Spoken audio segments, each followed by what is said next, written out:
abantu benshi bari barindiriye iri sezerano imyaka myinshi.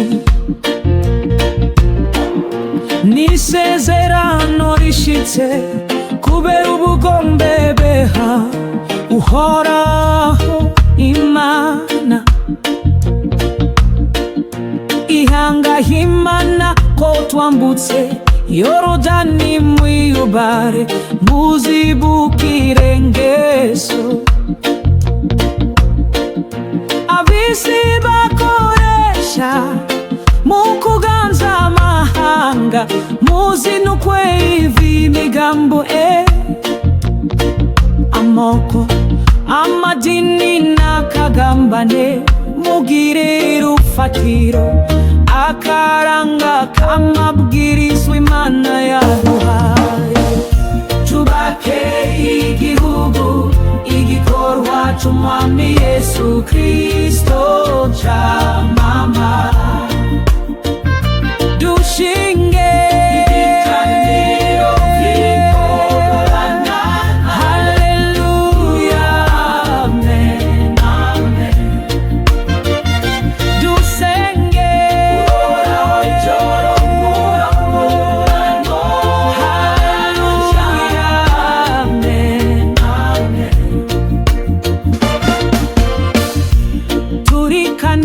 turindiriye kwinjira Yerusalemu yo mwijuru naho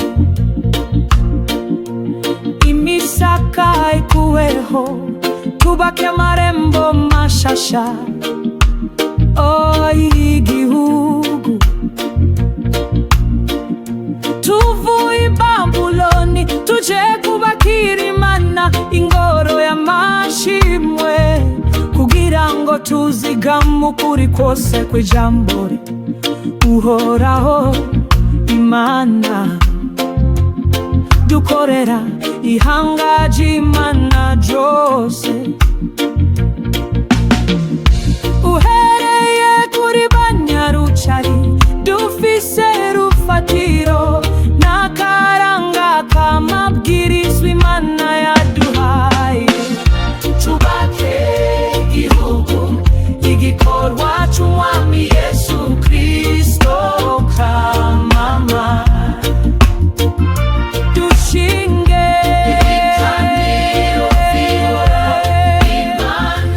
haleluya amen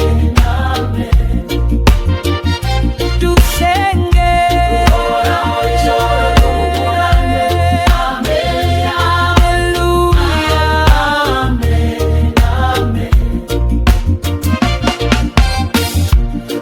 yatoranijwe n'Imana twashitse mu Burundi isezerano kibe umuziro kuhazana ingeso ziumanye z'abanyamahanga. Ntihakabe ugusenga ibigirwamana w'ihanga ryacu Abarundi. Ntihakabe abapfumu abarozi n'abahamagara imizimu iwanyu. Muzinukwe urwanko n'inzigo tsimbataza urukundo n'ukwibahana mwintwaje urufatiro n'akaranga k'amabwiriza.